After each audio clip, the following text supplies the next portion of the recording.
Welcome back to the Always Aggressive podcast. Corey Palm, Tanner Lipset, head coach Tony Ersland, and volunteer assistant coach Leroy Vega joining us this week.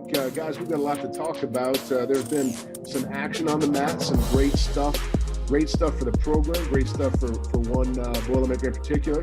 We'll get to that briefly, and he's got a big weekend coming up. We're going to preview that as well. But first, you know, the whole student athlete portion of what we do really came into focus this past week or two. It was graduation time here on campus. Coach, it's got to always feel good when you see some of your guys, you know, attain that ultimate goal and hold that diploma. Yeah, no doubt. I mean, as hard as we work, right, in the wrestling room day in and day out and year round, and it's important to us, right? We always talk about priority 1A when you come to Purdue is your degree. Now, certainly because Big Ten wrestling and what it takes to be successful in the Big Ten is at such a high level, priority 1B is our wrestling, but still that degree is going to serve you for the rest of your life. And these guys are lucky that they're at a very prestigious university where that degree is going to pay them back for the rest of their life. And so always excited to watch these guys graduate and leave with their degrees and go on to bigger things as well. Just to kind of touch on the list of some of the guys. Devin Schroeder got his master's degree. Max Lyon earned his bachelor's degree. Alec White, Nate Cummings, Ethan Smiley. Is that everybody? Yeah, and even Devin. Did Devin complete? Here we are on the podcast. I think he actually may have to finish the summer. Yeah, he's got a little coursework yet. Now we know he's going to take care of business, but Devin will be done as well. But yeah, that's, you know, there's a bunch of smart guys who have really helped our program over the last several years. And you know, the thing you always hope, right, with these guys, because you've got some guys, you know, that have started and been regulars in our lineup, right, and they've contributed at a really high level just from an ability standpoint. But you want all of these young men to know the impact that they had on the program. You know, like there's a lot of really good milestones out there that this team has achieved in terms of national rankings and some really important victories in what they've done. And everybody, you know, even these guys that necessarily weren't the starters, all of their time here at Purdue had an important part of that. And you just want those guys to understand that as they move on. Congrats again to all those guys. Pretty awesome. Lots of cool pictures of guys. Did you guys, Tony, you saw the picture of Max in his cap and gown on the Airdyne bike in the room? Yeah. That was pretty awesome. I'll see if I can get a hold of that for he texted me when he was doing that, and he goes, this was a lot easier than the last time I did this when there was a guy standing next to me yelling at me. So obviously I took that kind of personal, but no, it's, you know, you live with these guys, right? Like, you know, in their time here, you live with them, and that's what you love about it. You love those connections and those bonds. And, you know, just to expand a little bit too, like Max is going to be here, right? He's going to get married this summer, but we're going to be lucky enough to have him in the community. And I know he'll be around the program, and we look forward to that. Smiley's going on to nursing. You know, he's moving on to a tremendous program. And then you've got both Cummings and White, who I believe are moving to Chicago together. And I'm waiting to see how that works out, you know, but Smiley's terrifying. Yeah. So, you know, they're all moving on to great things, and we wish them the best and just want them to know we appreciated everything they gave us while they're here. Absolutely. We've had a lot going on from a wrestling perspective, and that's one of the reasons we've got Vega joining us today on the show. A few weeks back, we went out to Las Vegas, Nevada, South Point Hotel and Casino for the U.S. Open and U20 Challenge Tournament Trials. And Vega, I'd say we had a pretty good showing. Yeah, it was actually it was real nice having a guy win it. So it's always fun. It's fun when you win. Matt Ramos was the 57 kilo senior world team or senior U.S. Open champion. You know, Purdue's first in a long time. I I think the last one might have been somebody in the neighborhood of Joe Corso in the 70s. I believe that's right. I believe that's right. We've got to keep digging on the history books to make sure we find that one. But you know, an awesome accomplishment for Matt. And you know, when we brought him here, that was one of the things that was, you know, those were the type of goals that he had, was to go win tournaments like the Open. And I mean, I don't want to speak out of turn here. I don't know if any of us saw it coming and happening this quickly. Yeah, I'll disagree with you on that. That's fine. Thank you. I can see Ramos has that demeanor, and he has that fire in him that he's a winner, and he knows he's going to win, and he's going to do everything it takes to win. And when he looks you in the eye and says, "This is what I want to do," you believe him, and you're like, "Okay, well, what can I do to help you get there? And what can I do?" And you know, Ramos, Tanner, we talked about this on the way home yesterday. As Ramos is the guy that's awesome, that makes you love to come to practice. And you know, he's the guy who wins the U.S. Open and steps off and gives you a hug and says, "Thank you, coach, for everything you do." And it's just like, you know, it catches you off guard, and you're like, "No, thank you." You know, you make me look good. Thanks.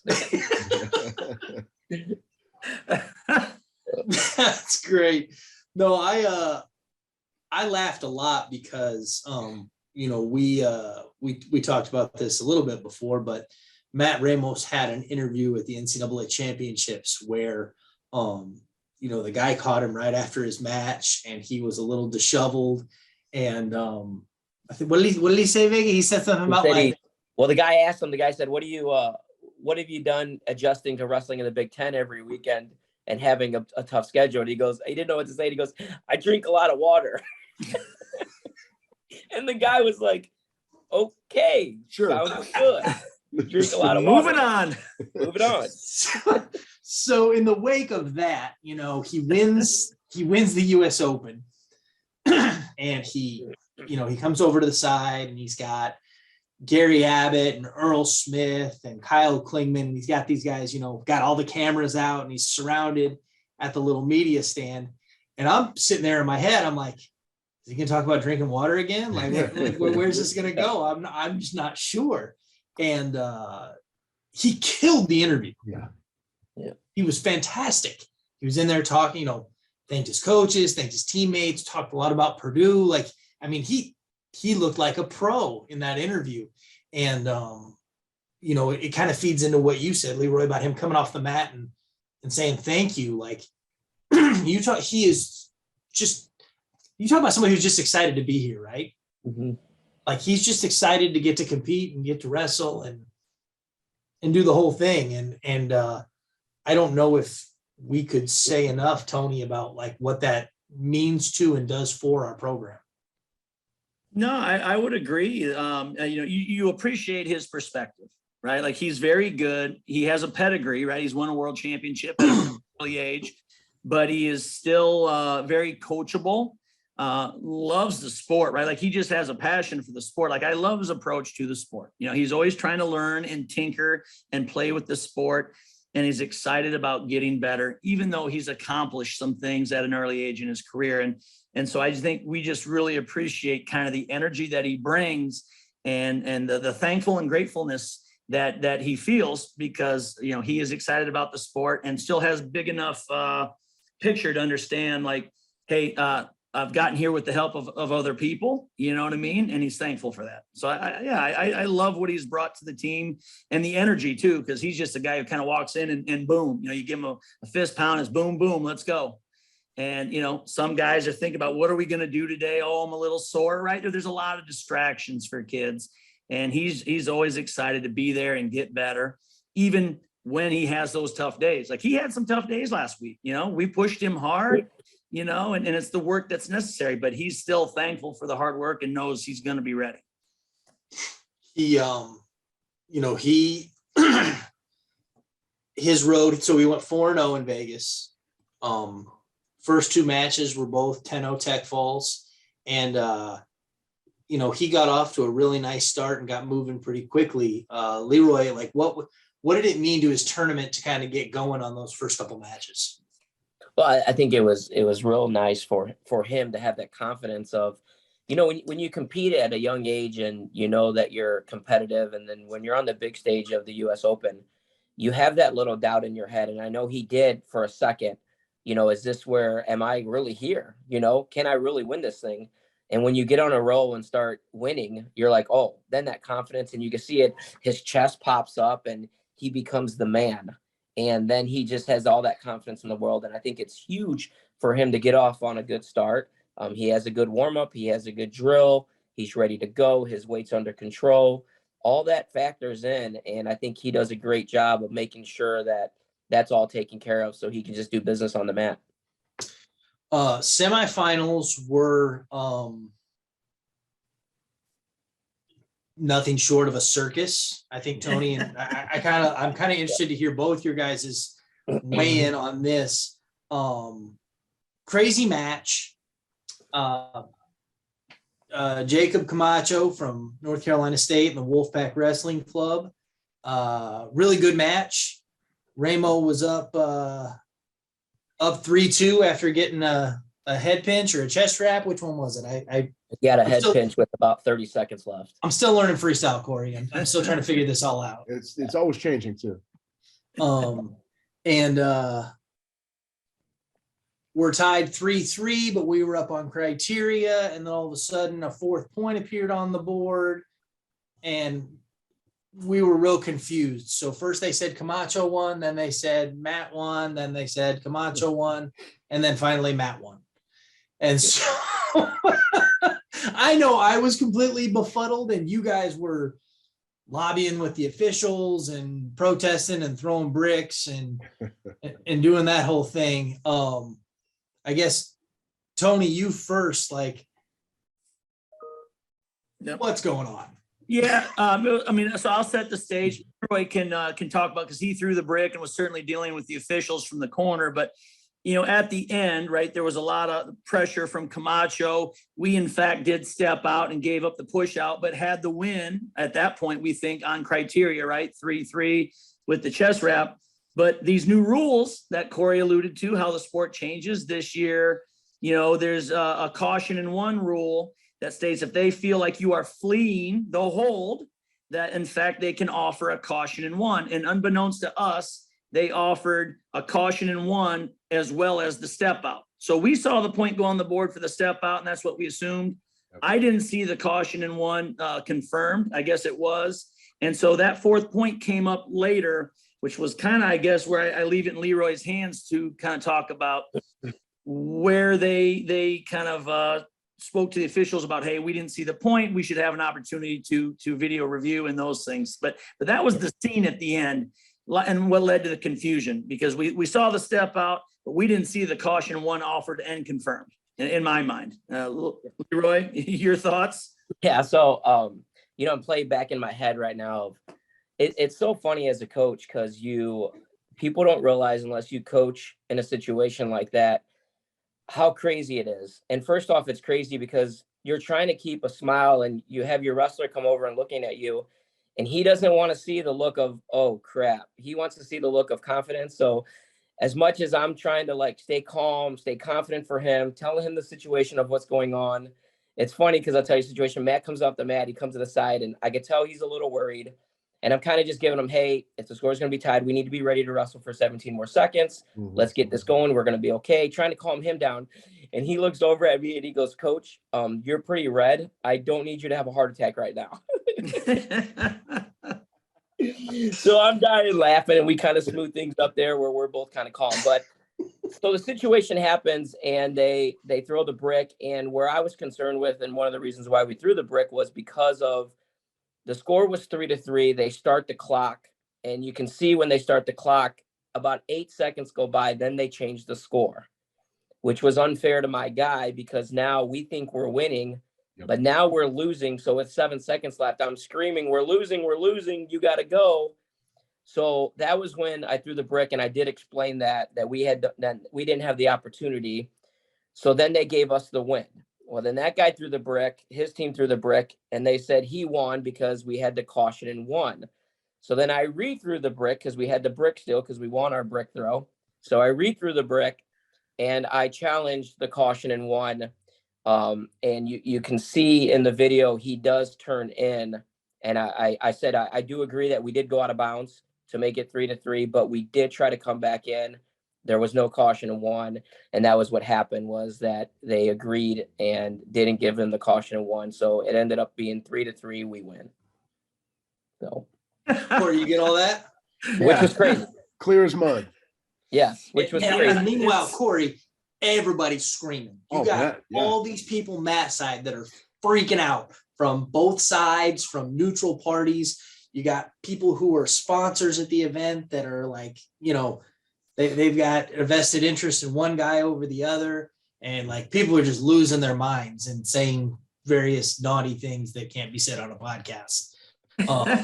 So it was, for a less than educated fan that doesn't know freestyle rules and didn't even know what a caution and one was, like my head was like gonna explode. I didn't know what was going on.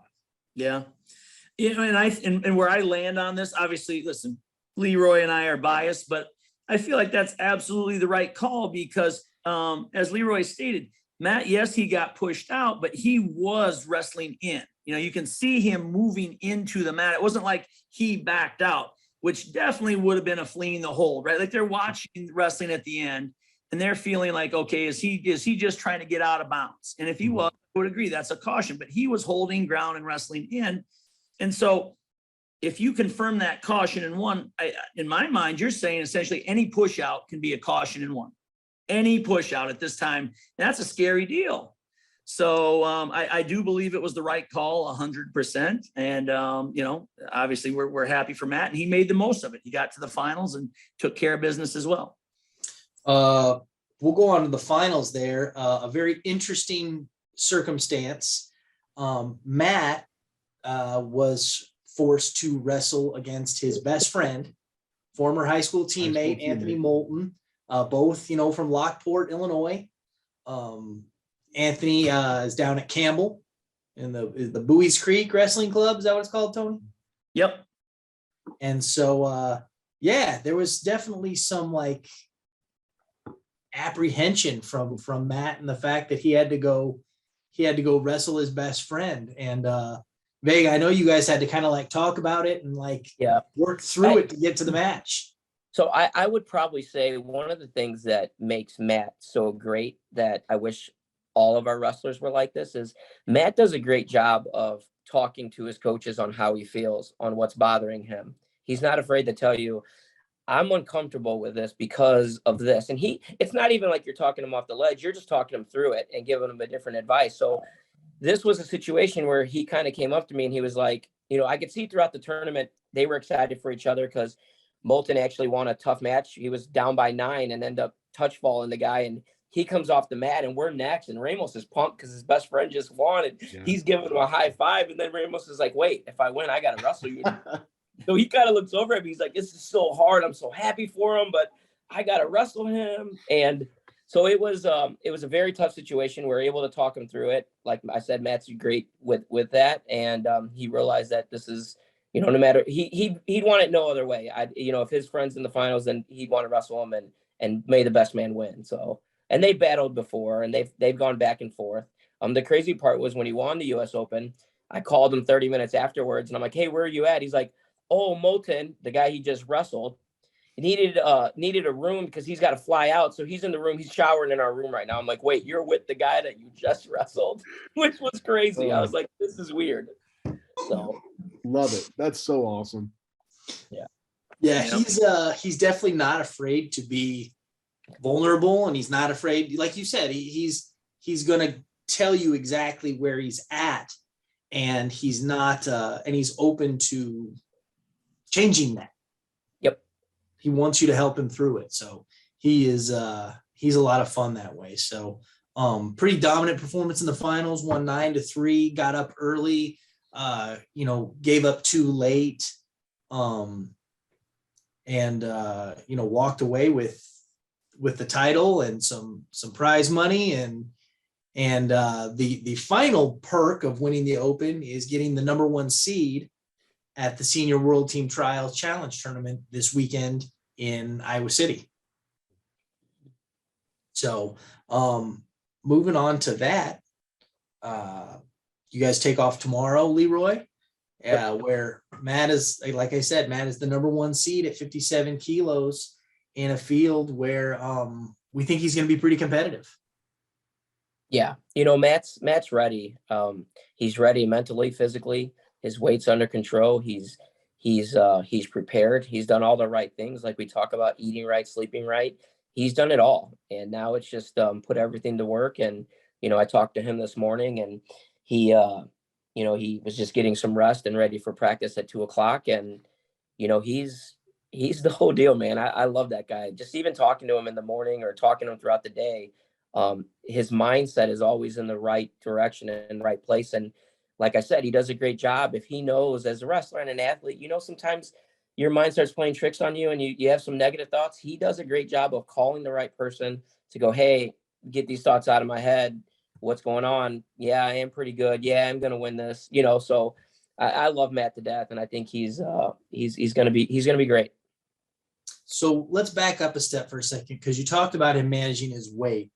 And I think there is a really cool story here a little bit, in the fact that we all know Matt wrestled 133 pounds this season for Purdue. And, he's traditionally been a 25 pounder, moved up, Devin's senior year, so on and so forth. Has had zero problems coming back down to 57 kilo. In fact, I would say he's almost done it too well. I know that leading up to the Open, I was in the room and witnessed an exchange where you guys were, we were weighing guys like 3 or 4 days out, and you were concerned because he was too light already. And so I kind of wanted to ask you, Leroy, about that exchange and like how that all went down.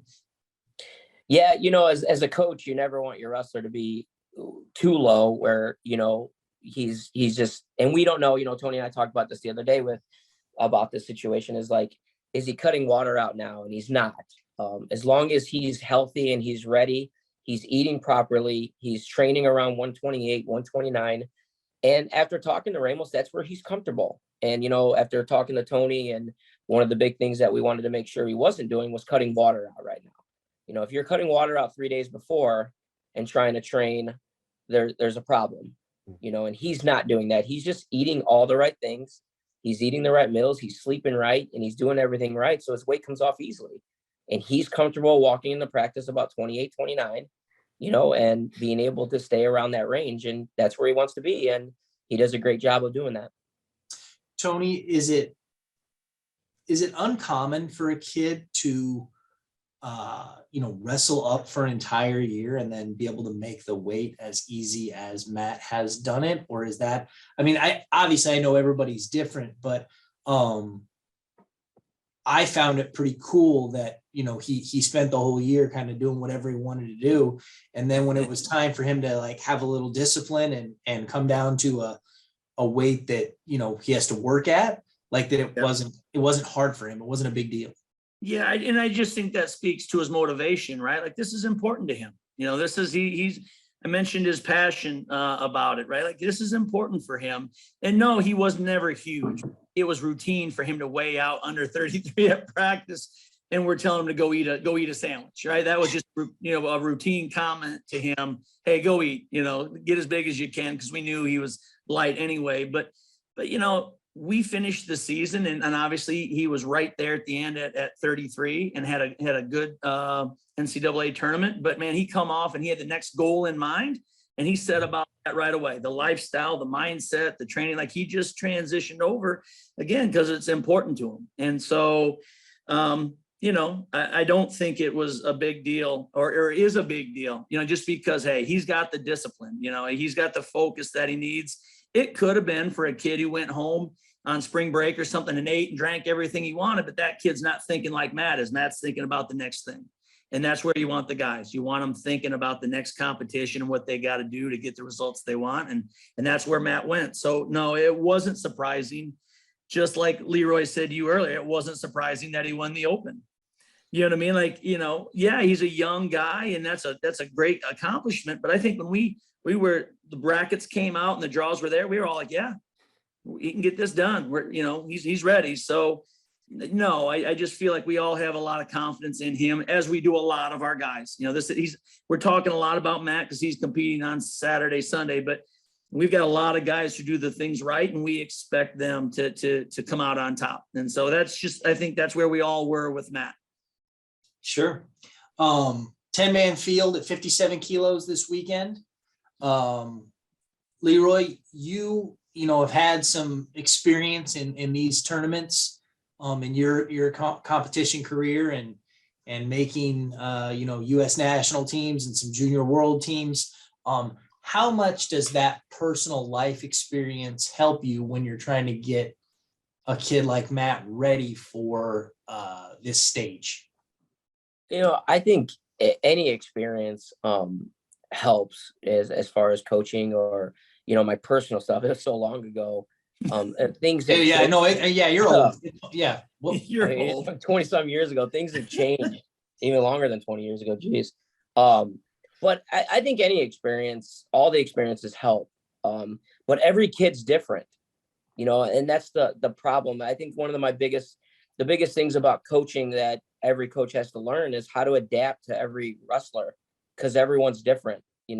Matt's a different wrestler than our 33 and 41 pounders. So you have to talk to him different. You have to, everything you do is different. So with Matt, he makes it easy because he's so fun. And the guy walks in the room and he's got a smile on your face. And I love that because that's how I am. And you're just, he puts a smile on your face. So it's easy to coach him because he's easy to talk to. And, I was just telling AJ Shop this the other day, like, when some guys ask you questions in the wrestling room, he's the guy that asks a question. You could tell he is like 100% has thought about this question. And he is really like, he wants to know for a reason. And his reason is because he wants to win and he wants to do everything it takes to get there. So I think Ramos, he's ready for this weekend. I think he has all the right tools and I think he's going to do it. I love your confidence. It makes me excited to watch him. Yeah. I thought another fun story about Matt. He did an interview here recently, and the guy asked him about people that he modeled his wrestling style after, like, people that he aspired to kind of be like.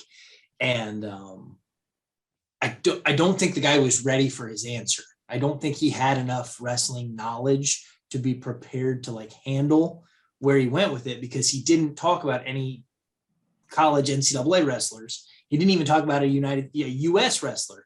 He went to Frank Chamizo out of Italy, who has been a multi-time world medalist, and I don't know if he's won.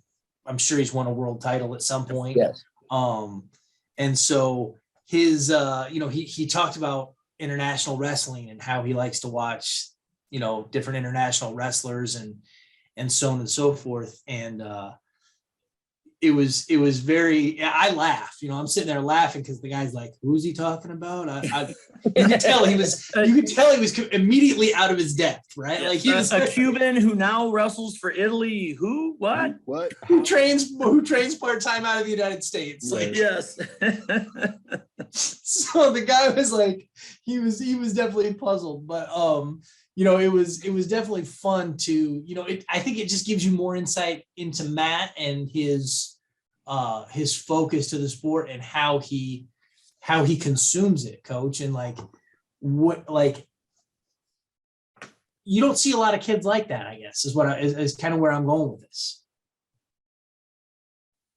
Yeah, I don't disagree. Sorry. No. If you were asking me, you said coach, and you got two coaches here. So yeah, but I would never call him coach. I don't revere him that much. Let's be honest. I can't say what he calls me on TV or so. It's easy to talk smack to you when he's an hour and a half away, right? Yeah. Yeah. No, I alluded to this before, but I think his approach to the sport is a fun one, right? Like he he wants to think in depth about the sport and wrestle through, and he's not afraid to try stuff, right? There's a lot of times, he's hitting stuff in practice and it doesn't work out well.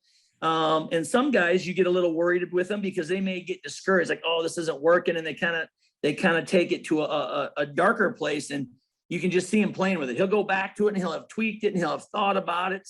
And he's in a better place with the technique or what he's trying to do, in that situation. So I just appreciate his approach. And as Leroy said, he's got a good energy about him, which, hey, we're excited to be in the room, and that's a great place to be. So I think that's the part maybe that I enjoy the most about him. Yeah, he's very talented. He's a good athlete, and he can do a lot of things.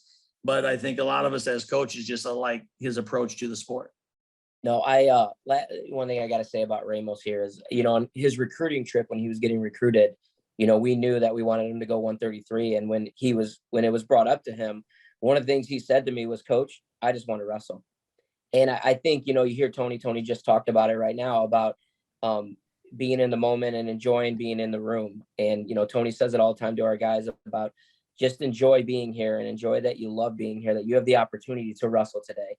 And I think Matt is the poster child for when Tony says that, because it doesn't matter what that's going to happen on that day or what happened on that day. He literally leaves everything at the door and walks in the room with a big smile on his face and says, I'm here to wrestle and I'm excited about today. And, and that's it. And I love it. So. You referenced his recruiting visit, another funny one. Corey, you'll appreciate this. I think we were talking about the different things and the different, I forget exactly whether I don't know if we were talking about the new academic center or the new restaurant in the basement of the Union, but we were talking about Drew Brees. Mm-hmm. And Ramos didn't know who Drew Brees was. We're old. He is not, he loves wrestling. Yep. And he loves international wrestling and whatnot. And on a Sunday afternoon in the fall, he's not watching the NFL. He's thinking about watching Camiso, apparently. He's watching Camiso, yeah. Right. Yeah. Camiso Burrows. So it was funny it was funny because his dad looked at him and he's like, you come on, no. You're an embarrassment to the family. And he was like, Dad, no, I don't know. That's okay. So, World Team Trials this weekend, Extreme Arena, Coralville, Iowa, right next to Iowa City, should be pretty incredible. We'll be on Flow Wrestling. If people want to watch online, and obviously we'll 10 a.m. Central, right? Tanner's at 10 a.m. Central. 10 a.m. Central is when the first session begins. So, like I said, 10-man bracket. Due to the 1 seed, Ramos will have a first round bye, and should face the winner of the 8-9 match, if I'm not mistaken. I know the brackets haven't been published yet, but that's where I think there's is today the deadline for people to register? Is tomorrow. So there is an outside chance that somebody else could jump in the bracket and shuffle some things up. But as of now, that's where we're at. Corey, you got anything else for us today? I do. I love that it's been kind of the Matt Ramos show, and very deservedly so. Impressive young man. I love some of the stuff that I hear Leroy talking about him with, his attitude and how just focused he is. That's fantastic. I don't want to get too far away from the U.S. Open without talking about the other guys that competed as well. Dustin Norris went 2-2 in the senior division. We had a bunch of youngsters that we haven't really had a chance to see yet too much. And everybody, it seemed like had a pretty decent showing at this event out in Vegas. Tony, just if you could talk about, the other results from the weekend. I know Hayden Copass, who we're really looking forward to at heavy going forward. We placed 5th, had a really nice tournament. Everybody who competed with that Boilermaker RTC singlet notched a couple wins. How important is that? Yeah, I think anytime you get a chance to compete out of season, you learn something, right? Good and bad happens, and that's all things you can take and be better with. And we had a lot of both, probably, in my mind. You speak of Copass being 5th. He's going to be going June 4-5 in the U20 World Team Trials, just like Ramos. Good. You know, going this weekend for the Open. Copass is getting ready for the U20 World Team Trials. Had some very good wins. Beat a young man for 5th, Chase Horn, who's going to NC State, formidable opponent, and did a great job of controlling that match. And I thought, just watching him from start to finish, he cleared up some mistakes and made some adjustments that I'm hoping will be very impactful in terms of mentally how he approaches his wrestling. Because those of you who have not seen Copass yet, he's a large young man, right? You know, and, he can really be physically imposing. And so we want him to impose himself. And there was matches when he wasn't imposing himself on his opponents. And then there was some where he did a great job of that. So we're excited for him. And I'm hopeful that he's really learned kind of how to, be aggressive within his matches and what those positions are. Copass is a first for me, Tony. I've never worked in 16 years around wrestling. I have never worked with a heavyweight who has to cut weight. Yeah. That's He's a a first large for man. me. I think he started around 310 and had to compete at 275 for freestyle. So he had to have some discipline there and did a good job getting it down and being ready to compete. I think the other young guys that you look at, I was happy with them, especially that first day up through the quarterfinals. Like we had a bunch of those guys in the quarter, Stony Buell. 4 guys. Yeah. Stony Buell, Ben Venadia, Hayden Filipovich, Copass, like all of those guys really wrestled well and had some very nice wins. You look at Stony Buell, had a tech fall over Riggins, who's going to be going to Iowa from Waverly Shell Rock. So lots of good things. And then we had a tough quarterfinal round that hurt us. And so, that's a place we're going to have to be better. We wrestled great wins, but consistency played a part. We just had a tough round and it definitely hurt us in the tournament. So again, proud of a lot of things those guys did. They showed that they're tough, they're talented, and they're capable, but little mistakes that cost us big in matches. And those are all things that we can take back and work on this summer, and that I'm excited about with this young group. And then you did mention, Corey, too, even Dustin Norris, because of age, right, was up competing in the Open as well, even as a freshman, went 2-2 and showed some good things. So excited about the young kids, and I'm glad you brought it up. But yeah, hey, we've got to go back and really be focused this next month about clearing up some of the situations that cost us. Yep. And he says next month because a lot of those guys will have the chance to compete again. Geneva, Ohio, June 4th, 5th at Copass will be in the U20 World Team Trials. And the rest of the team, well, I think we're looking at like around 14 or 15 guys competing in the U23 World Team Trials. So we'll dive into that more as we get closer to that date on another show, but should be a cool event. Absolutely. Definitely. Good to go have coffee with Kenny Monday. Yes. Yeah. Yes. Kenny on the show. That was great. So I am looking forward to getting out and seeing the facilities that we spoke about. For sure. Well, guys, good luck this weekend out in Iowa City. Can't wait to watch Matt compete and go win it. You know what? Let's screw around and win this thing. How about that? There you go. All right. Leroy, thanks for joining us. Appreciate your time. Tony, guys, travel safely, and we'll catch you down the road on the Always Aggressive podcast. Boiler up.